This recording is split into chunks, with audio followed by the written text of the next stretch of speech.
Ngayong araw pong ito ay pag-usapan naman natin yung mga medyo mabuting balita na lumabas doon sa conference status report o conference status hearing ni Tatay Digong. Hats off dito sa presiding judge ni Tatay Digong na si Joanna Corner, isang bihasang huwes po galing sa Inglaterra. No?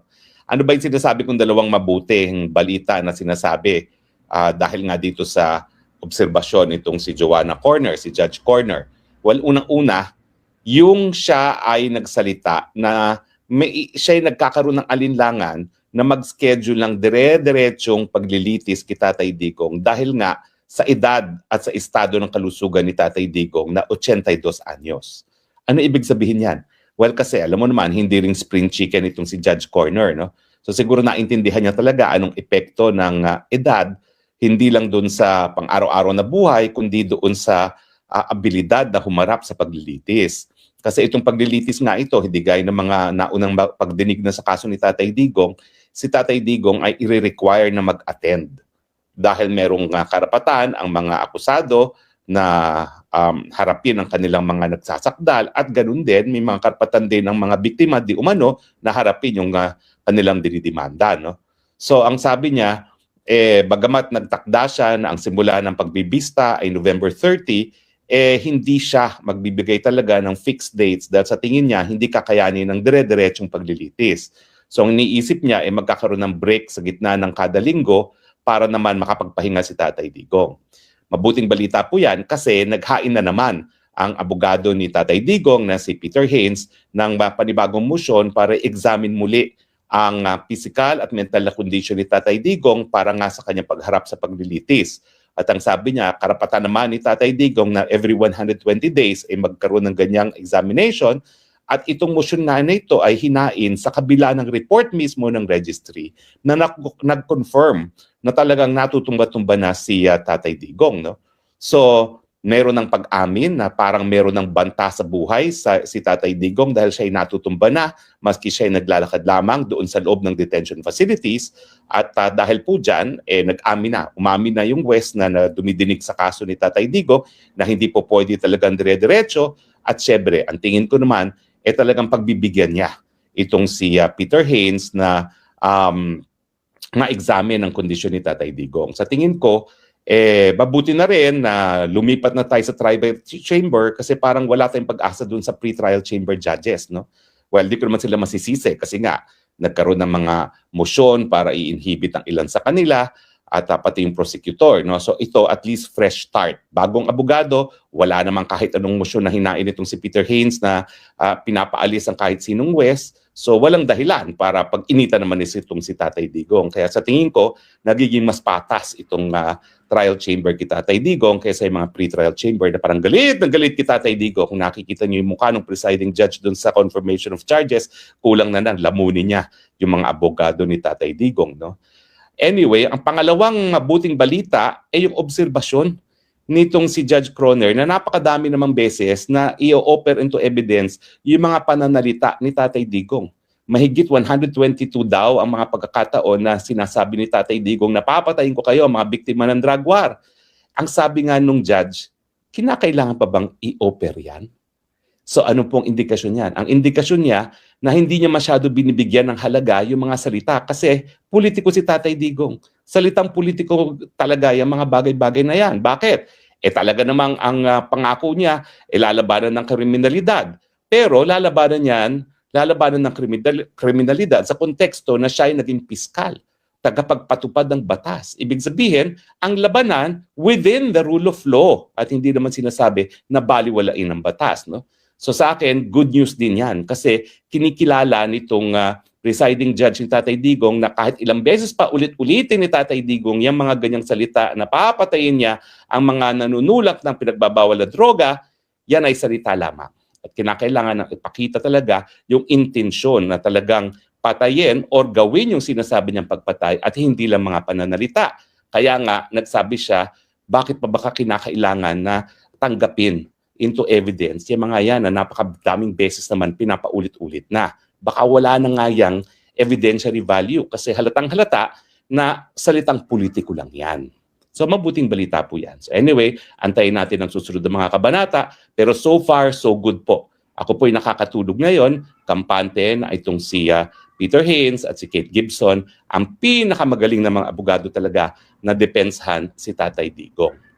Now, puntahan naman po natin itong aking asylum. Alam niyo, itong aking asylum, ako ay nagsasabit na ng mga documentation. No? At isang tanong sa akin, sino pa ba bukod sa iyo ang nasusupil ang karapatan? Well, nung una, ang sabi ko, si Tatay Digong lang, si BP Sara, at saka si Bato. Ngayon, dinagdagan ko. Ilan na bang senador yan? Bato, Bongo, Jingo Estrada, Chis Escudero, Joel Villanueva, at ngayon, Robin Padilla, 6 na senador. 6 out of 24 na senador ngayon ang kinakasuhan ng gobyernong ito. Bukod pa dyan, ilang mga vloggers. 20 vloggers. Kasama na sila Lorraine Badoy at saka si Ka Eric Celis, di ba? At saka si June Abines. At saka si Lorraine Badoy na talagang paborito kong kliyente na palagi nilang sinacyber libel at kinukontempt ng Kongreso.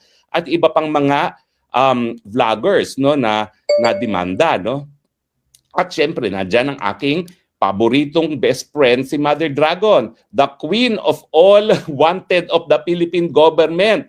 Bakit ko makakalimutan si Mother Dragon? Bagamat siya ay Amerikana ngayon, talaga naman, whether be it in the Philippines or in the US, hinahabol ng kaso itong si Maharlika. No? So, anong ibig sabihin niya? Ang ibig sabihin, talagang may katotohanan dun sa sinasabi nila na meron na tayong undeclared martial law. Bakit? Kita nyo ha? Sinusupil ang malahing pananalita ng mga vloggers. Okay? Never mind na wala masyadong mainstream media na sinusupil. Bakit? Kasi ang mainstream media nakikipag-cooperate naman sa kanila. Bakit? Kasi si Tambaluslos ang may-ari halos lahat ng media installation ngayon kasama ng ABS-CBN, di ba? Pangalawa, pero yung ginagawa nila sa vloggers, kinakaladkad at kakalad ka rin na naman sa Kongreso dahil sa isang resolusyon na sinusulong nitong si Congresswoman Garin. No? Talaga nang susupilin na naman ang mga vloggers sa kanilang kritisismo sa mga kongresista no? Sa panahon na importante na talagang bantayan naman itong mga congressman at saka mga senatong. Bukod pa dyan, ang mga senador. Talaga ng mga senador, kinakailangan supilin yan dahil ang mga senador, dahil sila ay mga elected with a national mandate, sila independyente at tumatayo laban sa mapang-abusong presidente. Sa pagsasampa ng mga non-bailable cases laban sa 6 sa kanila, ang mensahe ng presidente sa kanila ni Bangag, hoy, tigilan niyo ako, otherwise ikukulong ko kayong lahat. Di ba? So, meron pa. Siyempre, sa Kongreso, si Kong Biao Miao, anong nangyari? Dahil siya ay talagang bumibira at tinitira hindi lang ang presidenteng Bangag, kundi yung mga kasama niyang mga sa crock farm na tinatawag niya, ayan, hindi lang siya nasuspinde, meron pang kasong kriminal at meron pang possibility na siya ay ma-expel sa House of Representatives. At siya, wag natin kakalimutan, si favorite Vice Mayor ko, si Vice Mayor Respicio, dahil sa kanyang mga matatapang na salita, meron na rin kasong incitement to sedition, no? At hindi ako magtataka kung talaga ipakukulong din yan. So nakikita natin na yung panahon ng diktador na Marcos, ng panahon ng martial law, kung saan sinupil ang malayang pananalita, kinukulong ang mga kalaban, nangyayari muli. At kaya natin sinasabing undeclared yan kasi sang-ayon sa ating 1987 Constitution, para hindi na maulit muli yung ginawa ni Marcos sa diktador senior, kinakailangan ang hudikatura at ang Kongreso sabay na magre-review ng paktual na mga basihan ng pagdedeklar ng martial law at saka ng legal na basihan. Ibig sabihin, hindi gaya dati na ang Presidente Marcos lamang ang nagdesisyon na dapat magkaroon ng martial law at tatanggalin yung karapatan ng taong bayan na magpiyansa habang sila ay linilitis. Yan po yung writ of habeas corpus. Ngayon, kinukulong ang mga tao, ginagamit mga non-bailable cases. Kita mo, ako non-bailable. Si Pastor Apollo Kibulo, non-bailable. Si Jinggoy, magiging non-bailable din yan. At saka kasama na rin dyan siguro sila Chis Escudero at saka si Villanueva. Tapos syempre si Bongo at saka si Bato. Wala namang mga bail-bail yan dahil gusto nilang diretso na sa ICC The Hague.